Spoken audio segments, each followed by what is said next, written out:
ओम श्री गणेशाय नमः। आप सभी को पौष मास के संकष्टी चतुर्थी व्रत की हार्दिक शुभकामनाएं। आज की इस वीडियो में आप सुनिए चौथ माता की कथा और भगवान विघ्नहर्ता गणेश की कथा। माना जाता है कि चौथ माता का व्रत और कथा के साथ भगवान गणेश की कथा सुनने से व्रत का पूर्ण फल प्राप्त होता है। पौराणिक कथा के अनुसार एक गांव में एक सेठ सेठानी थे। उनके एक बेटा और एक बहू थे। बहू सबको भोजन करा के फिर स्वयं भोजन करती थी। एक पड़ोसन ऐसी भी थी जो रोज पूछती थी कि बहू आज क्या बनाया है, क्या खाया है, तो बहू कहती ठंडो बासी। एक दिन उसके पति ने ऐसा सुनकर विचार किया कि आज तो पकवान बनाए जाएं, फिर देखें कि मेरी पत्नी क्या कहती है। उसने तरह तरह के पकवान बनवाए और घर के सभी लोगों ने एक साथ बैठकर भोजन किया। आज भी पड़ोसन ने पूछा तो बहू ने कहा कि ठंडो बासी। सेठ के लड़के ने सोचा हो न हो कोई बात अवश्य है जिससे कि मेरी पत्नी ऐसा कहती है।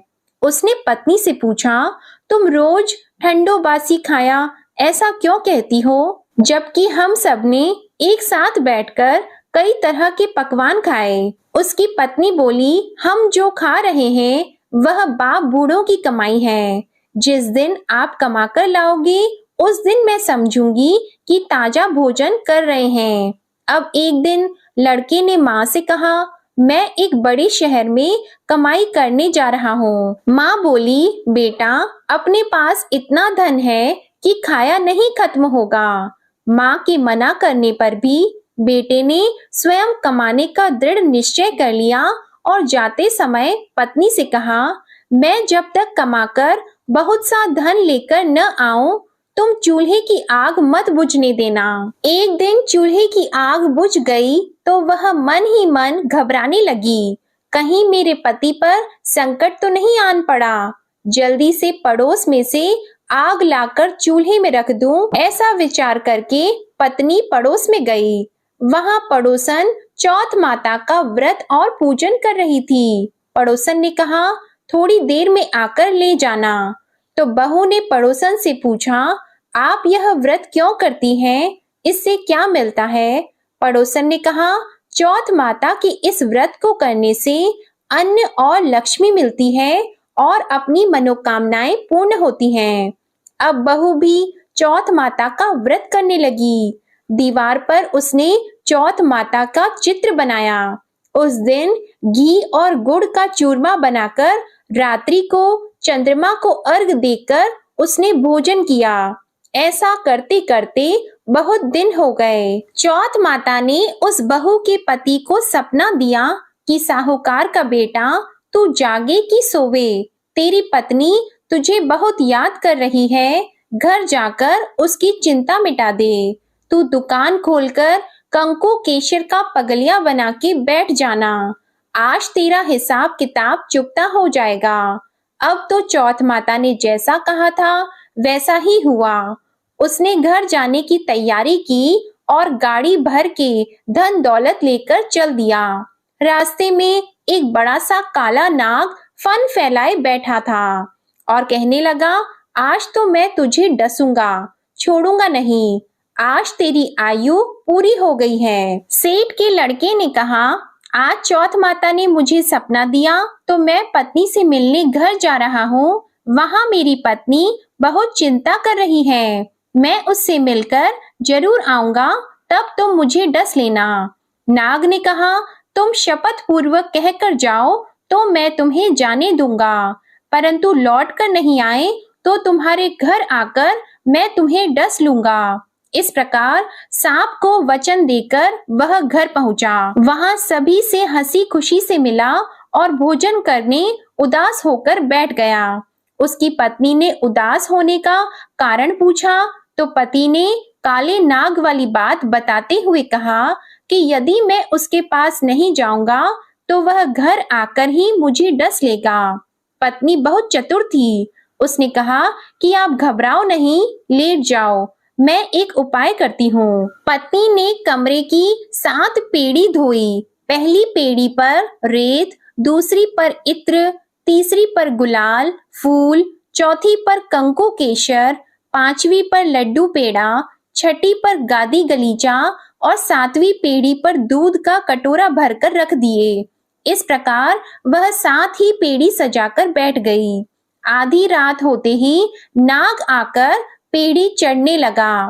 पहली पेड़ी पर रेत में लौट गया और कहने लगा कि सेठ की बहू ने आराम तो बहुत दिया, पर वचनों से बंध कर आया हूँ, सो डसूंगा अवश्य ही। इसी प्रकार 7 पेड़ियों पर नाग आराम करता हुआ और कहता हुआ कि डसूंगा जरूर, कमरे में जाने ही वाला था कि चौथ माता ने विचार किया कि मैं इसे नहीं बचाऊंगी तो संसार में धर्म कर्म और व्रत पूजन को कौन मानेगा। अब तो गणेश जी, चंद्रमा जी और चौथ माता ने उसे बचाने का विचार किया। चंद्रमा जी ने उजाला किया, चौथ माता ढाल बनी और गणेश जी ने तलवार लेकर नाग को मार दिया और ढाल से ढक दिया। अब बहू भी थकी हारी सो गई। दिन निकला तो लोग बेटे से मिलने आए, परंतु बेटा बहू तो उठे ही नहीं थे। बहुत देर हो गई तो माँ उन्हें उठाने गई। माँ ने 7 पेड़ियों पर जो कुछ देखा तो वो बहुत ही घबराई और बेटा बहू को आवाज लगाई। बेटा बहू उठे तो देखा कि एक ढाल तलवार वहां पड़ी है। अब ढाल उठाई तो वही काला नाग मरा हुआ पड़ा है। बेटा बहू ने सोचा कि आज तो धर्म कर्म ही आड़े आए हैं, जो भगवान गणेश जी और चौथ माता ने अपनी रक्षा की। हे चौथ माता, आपने जैसी सेठ के बेटे बहू की रक्षा की, वैसी ही सबकी रक्षा करना। बोलो चौथ माता की जय। भगवान विघ्नहर्ता गणेश की कथा सुने बिना चौथ माता के व्रत की कथा अधूरी मानी जाती है, इसलिए अब आप सुनिए भगवान गणेश की कथा। एक समय की बात है, विष्णु भगवान का विवाह लक्ष्मी जी के साथ निश्चित हो गया। विवाह की तैयारियां होने लगी। सभी देवताओं को निमंत्रण भेजे गए, परंतु गणेश जी को निमंत्रण नहीं दिया। कारण जो भी रहा हो, अब भगवान विष्णु की बारात जाने का समय आ गया। सभी देवता अपनी पत्नियों के साथ विवाह समारोह में आए। उन सब ने देखा कि गणेश जी कहीं दिखाई नहीं दे रहे हैं। तब वे आपस में चर्चा करने लगे कि क्या गणेश जी को नहीं न्योता है या स्वयं गणेश जी ही नहीं आए हैं। सभी को इस बात पर आश्चर्य होने लगा। तभी सबने विचार किया कि विष्णु भगवान से ही इसका कारण पूछा जाए। विष्णु भगवान से पूछने पर उन्होंने कहा कि हमने गणेश जी के पिता भोलेनाथ महादेव को न्योता भेजा है। यदि गणेश जी अपने पिता के साथ आना चाहते हो तो आ जाते, अलग से न्योता देने की कोई आवश्यकता भी नहीं थी। दूसरी बात यह है कि उनको 1.25 मन मूंग, 1.25 मन चावल, 1.25 मन घी और 1.25 मन लड्डू का भोजन दिन भर में चाहिए। यदि गणेश जी नहीं आएंगे तो कोई बात नहीं, दूसरे के घर जाकर इतना सारा खाना पीना अच्छा भी नहीं लगता। इतनी वार्ता कर ही रहे थे कि किसी एक ने सुझाव दिया, यदि गणेश जी आ भी जाएं तो उनको द्वारपाल बनाकर बैठा देंगे कि आप घर की देखभाल करना। आप तो चूहे पर बैठकर धीरे धीरे चलोगे तो बारात से बहुत पीछे रह जाओगे। यह सुझाव भी सबको पसंद आ गया, तो विष्णु भगवान ने भी अपनी सहमति दे दी।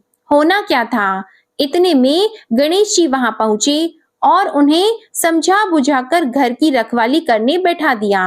बारात चल दी। तब नारद जी ने देखा कि गणेश जी तो दरवाजे पर ही बैठे हुए हैं, तो वे गणेश जी के पास गए और रुकने का कारण पूछा।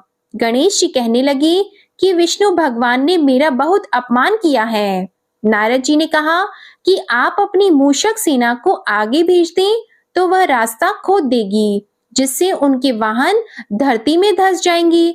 तब आपको सम्मान पूर्वक बुलाना ही पड़ेगा। अब तो गणेश जी ने अपनी मूषक सेना जल्दी से आगे भेज दी और सेना ने जमीन पोली कर दी। जब बारात वहां से निकली तो रथों के पहिए धरती में धंस गए।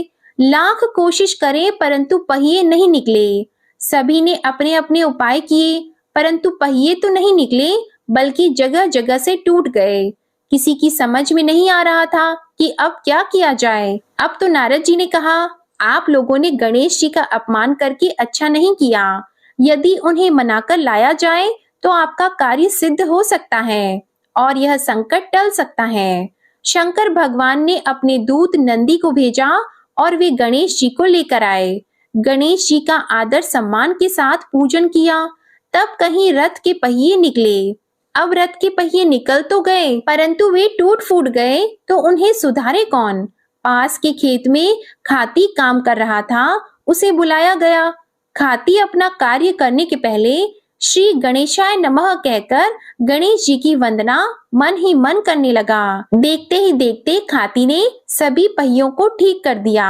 तब खाती कहने लगा कि हे देवताओं, आपने सर्वप्रथम गणेश जी को नहीं मनाया होगा और न ही उनका पूजन किया होगा, इसलिए तो आपके साथ यह संकट आया है। हम तो मूर्ख अज्ञानी हैं, फिर भी पहले गणेश जी को पूजते हैं, उनका ध्यान करते हैं। आप लोग तो देवतागण हैं, फिर भी आप गणेश जी को कैसे भूल गए। अब आप लोग भगवान श्री गणेश जी की जय बोलकर जाएं तो आपके सब काम बन जाएंगे और कोई संकट भी नहीं आएगा। अब सभी को अपनी अपनी गलती का पश्चाताप हुआ और सबने भगवान गणेश की जय जयकार करते हुए और बारात वहां से चल दी और विष्णु भगवान का लक्ष्मी जी के साथ विवाह संपन्न करा के सभी सकुशल घर लौट आए। हे गणेश जी महाराज, आपने जैसे विष्णु भगवान के कार्य को सिद्ध किया, वैसे सभी के कार्य को सिद्ध करना। बोलो भगवान गणेश की जय। तो ये थी आज की चौथ माता की कथा और विघ्नहर्ता भगवान गणेश की कथा। आज की कथा अच्छी लगे तो वीडियो को लाइक करना मत भूलिएगा और कमेंट में चौथ माता की जय और भगवान गणेश की जय भी लिखिएगा और हमारे चैनल को भी सब्सक्राइब करिएगा। ओम श्री गणेशाय नमः।